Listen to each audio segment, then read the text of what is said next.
अस्सलाम वालेकुम। मोहम्मद सिद्दीक मिठू अरबा वाला। मौजू कहानी। कहाणीअ जो नालो डपु ऐं ञुञ। डपु जानी माली नुक़सान घाटो थियणु, शराब भउ ख़ौफ़। ञुञ जानी माली फ़ाइदो नफ़ो थियणु, ढ जुञ सिराब। Part number 35। हज़रत अयूब अलैहिस्सलाम ये घणो वक़्तु उन तकलीफ़ ऐं मुसीबत में मुब्तला हुयो। मुंहं में फुलूकणा ऐब ॼणु थी पियो हुयो। उन्हनि मां पईप पियो वहंदो हुयो। हमद ऐं शुक्र इलाहीअ में कमी कोन कयाईं। एसी ताईं जो बद मुबारक में केतिरा ई पइजी विया, बदन मुबारक में केतिरा ई कीड़ा पइजी विया हुआ। ईअं थियो।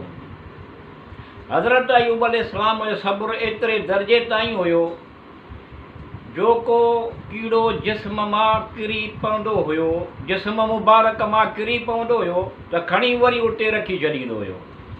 हज़रत अयूब अलैहिस्सलाम जन चवंदा हुआ त वञ उते जिते ख़ुदा तोखे ख़लक़ कयो आहे। ईअं थियो।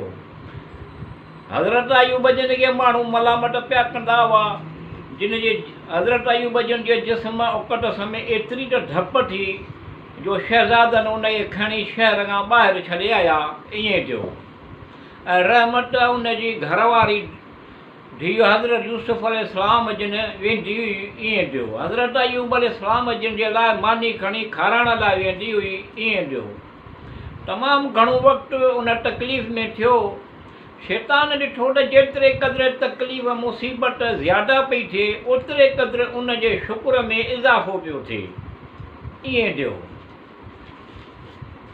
हज़रत अयूब अलैहिस्सलाम जिन हिकु शैतान हज़रत अयूब अलैहिस्सलाम जे हिकु जमात वटि वियो। उन्हनि माण्हुनि रहबानियत इख़्तियार कई हुई। ईअं थियो। ऐं पहाड़नि में रहंदा हुआ। उन्हनि खे चयो अचो त हिन बंदे मुब्तला तकलीफ़ मुसीबत में आहे, उन खां महलूम करियूं। ईअं थियो त कहिड़े सबब जे करे तकलीफ़ मुसीबत में तूं मुब्तला थिए। ईअं थियो। उहे माण्हू घोड़नि ते चढ़ी हज़रत अयूब अलैहिस्सलाम जिन जे वेझो पहुता। ईअं थियो। हज़रत अयूब अलैहिस्सलाम जिन जे जिस्म में एतिरी धप जो घोड़ा बि परे भॼण लॻा। ईअं थियो। उहे माण्हू घोड़नि तां लथा, घोड़नि खे परे ॿधी ऐं पंधु हलणु लॻा। ईअं थियो। उन्हनि माण्हुनि में हिकु नंढी उमिरि जो जवान माण्हू हुयो। उन चयो काश असांखे तव्हांजे गुनाहनि बाबति ॿुधाई आहे। ईअं थियो। असांखे त ज़रूरत ई कोन थी थिए त तव्हांजे गुनाहनि जी ख़ुदा खे इल्तिजा करियूं। ईअं थियो।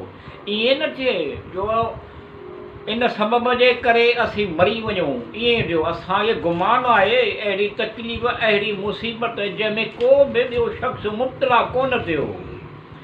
कहिड़ी तरह गुनाहनि जे सबब जे, कहिड़े अहिड़े गुनाह जे सबब जे जंहिंजे करे तुंहिंजा असां खां तो लिकायो।